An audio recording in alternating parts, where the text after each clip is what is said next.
एका राजकीय पक्षाने रेवड्या वाटण्याकरता त्या राजकीय पक्षाचे नेते विरोधी पक्षांवर तुटून पडतात की हे रेवडी बाज आहेत, रेवड्या वाटतात।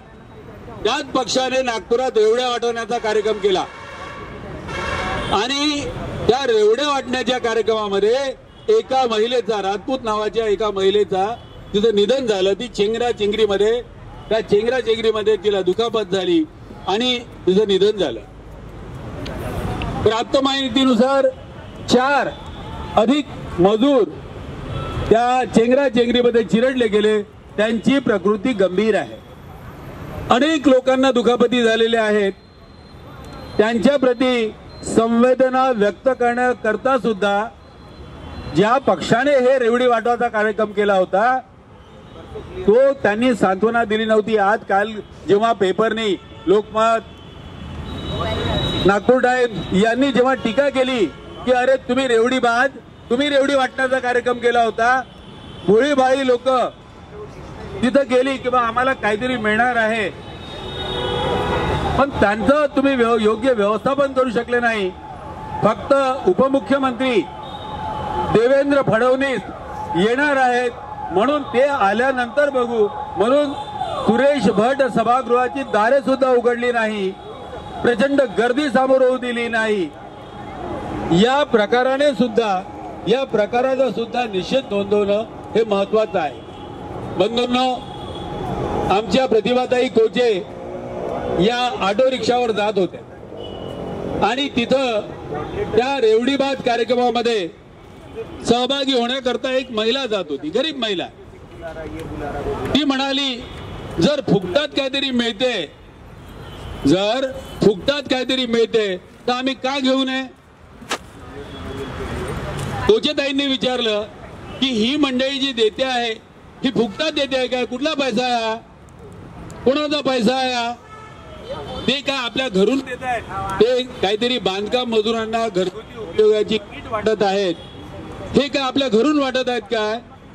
हा पैसा फुकटाचा नाही आहे, हा पैसा तुमच्या करांमधून, देणग्यांमधून किंवा वेगवेगळ्या प्रकारे युक्त्या प्रयुक्त्या करून मिळवण्यात आलेला आहे आणि लोकांनी आम्हाला निवडणुकीच्या आधी मतं द्यावीत याकरता वेगवेगळ्या प्रकारची वाटणी करून,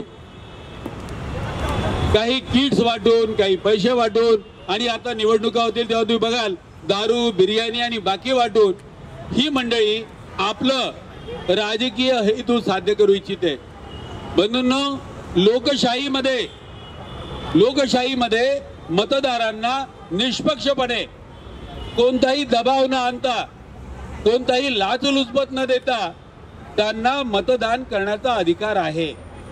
पण हे राजकीय पक्ष अशा प्रकारे लोकांना भूलथापा देऊन आम्हाला फक्त मतं मिळाली पाहिजे याकरता असे प्रकार घडवून आणतात।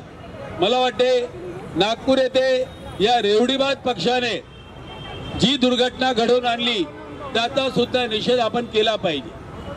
मी तुमच्या समोर प्रस्ताव मांडतो की नागपूर येथे ज्या सामान्य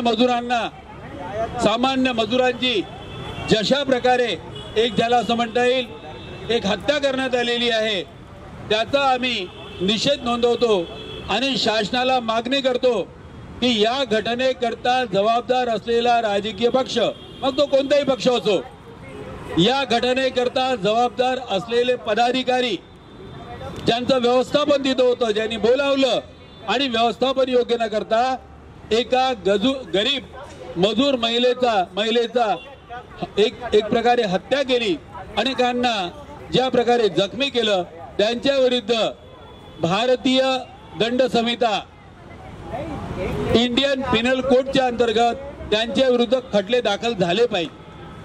त्या महिलेला योग्य तो मोबदला मिळाला पाहिजे, तिच्या कुटुंबियांचं सांत्वन केलं गेलं पाहिजे आणि त्याचबरोबर महिलांना, कामगारांना एक संदेश गेला पाहिजे की बाबांनो, निवडणुका समोर असल्या की अशा प्रकारचे कार्यक्रम हे राजकीय पक्ष घेतात आणि त्यामध्ये मात्र गरिबांना काहीतरी लाचलुचपत, काही आमिष दाखवून त्यांच्या मताचा सौदा करतात।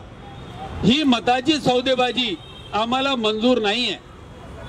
एका बाजूला अमरावती इथं जातीय तणाव वाढवून दोन समाजाचं वेगवेगळं ध्रुवीकरण करणं हा एक प्रकार, नागपूरमध्ये मजुरांना आमिष दाखवून चेंगरा चेंगरी होईपर्यंत गर्दी गोळा करणं आणि त्याचं व्यवस्थापन फक्त याच्याकरता करणं नाही की राज्याचे उपमुख्यमंत्री येणार आहेत त्याकरता फक्त त्यांची वाट पाहावी म्हणून अशा प्रकारे करणं, याचा सुद्धा आपण निषेध केला पाहिजे।